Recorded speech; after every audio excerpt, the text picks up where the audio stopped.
look, I'm not American. Francis is not American. We love this country. We have so many great American friends. The one thing that does really give me pause is this conversation that I don't understand about a third term. Steve Bannon was pushing this idea a long time ago. And as we sat down to record this, President Trump was asked about this. He sort of gave a bit of a non-answer. He did say he wouldn't run as vice president, the sort of Russian Putin Medvedev switcheroo that they did way back when. But that to me is the one bit of the one out of 1,000 things that caught your attention. I mean, like the fact that he's even after January 6th, the fact that we're even having this conversation is insanity. I'm trying to make my point in a way that is easier to access for people who may not agree with you. Right. Okay. I'm trying to take some of the edge off Sam Harris. You know your audience. All right. I'll take all the help I can get. Well, what I'm saying is, all of these other things, for example, take the corruption stuff, right? A lot of people are just going to go, I don't give a shit. I care about, he sorted the hostages. He's dealing with immigration. Sam Harris doesn't like the way he's dealing with it, but at least he's dealing with it in some way. He's got NATO to pay their way. Well, I could give you other examples, right? Repatriating manufacturing back to the US, whatever. But the one bit that I think a reasonable person, including after January 6th, would have to look at and be worried about is... Why? If he's the right guy for the job, why wouldn't we want him for a third term? Because you have a constitution. Yeah, but... And an unwillingness to follow the constitution is an indicator of some serious problems, wouldn't you say? Well, I would say, but he views the constitution like most rich people view the tax code, where you're just looking for loopholes. If there's a loophole, then why not use it, right? And some constitutional scholars think there's several significant loopholes in the Constitution that could allow for tyranny. I mean, the framers didn't anticipate.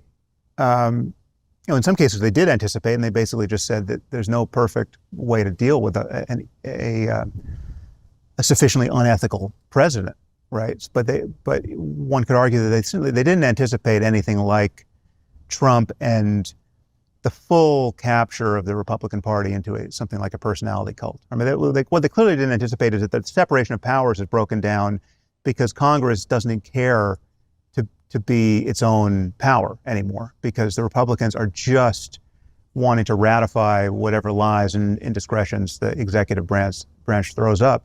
So, Congress has been neutered, right? Congress owns tariff policy, right? Congress should be setting the tariffs.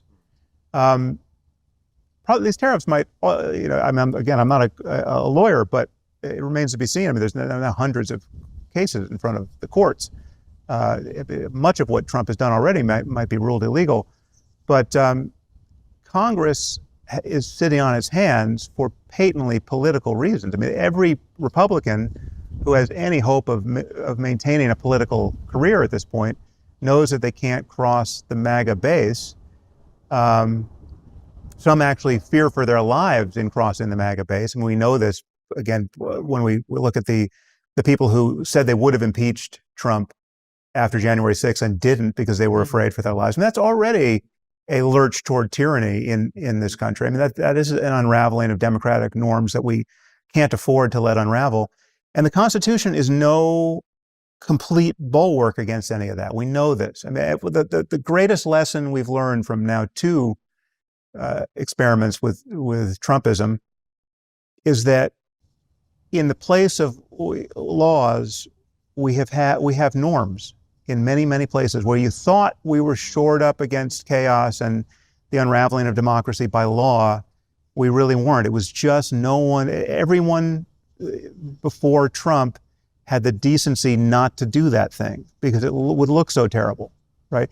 I mean, no one thought that you could, I mean, we got an emoluments clause, but it turns out that whatever Trump does, I mean, Trump can't be prosecuted for any crime while president, and he can just launch a Bitcoin into the ether and literally earn billions of dollars over months. And I mean, I can still dimly remember a time when it was being debated whether or not members of Congress could go to functions, whether they had to declare the price of the food they were being served if it was a seated meal. I mean, it was like past hors d'oeuvres that could pass, but a seated meal suddenly was an emolument that invited real scrutiny around corruption and undue influence on our legislators, by pharmaceutical companies or whoever.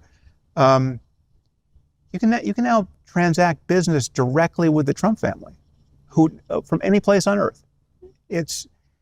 Sam, come back to my question. Yeah. My question is, are you concerned that President Trump will not relinquish power? Ironically, I'm less concerned about that than anything I've talked about. But the truth is, I'm not, if you've listened to everything I've said, I believe none of it is hypothetical, right? I'm complaining about stuff that's already happened. I'm complaining about the brand damage that's already been done to my country. Sure, but I'm asking you a different question. I think the chance that he's going to run for a third term effectively, that we will actually be faced with this eventuality, is very, very low. Okay. And I'm not, again, there are people who are better informed about the mechanics of all this, and unfortunately one of those people is Steve Bannon. So yeah, I'm not saying I know something that Steve Bannon doesn't know about how all this works, because I certainly don't. But I just have to think that our system, that we've maintained enough guardrails in our just the basics of federalism, and the fact that this all has to be run at the state level, the elections at the state level. I have to think that we are going to be sufficiently allergic to that it's not going to happen.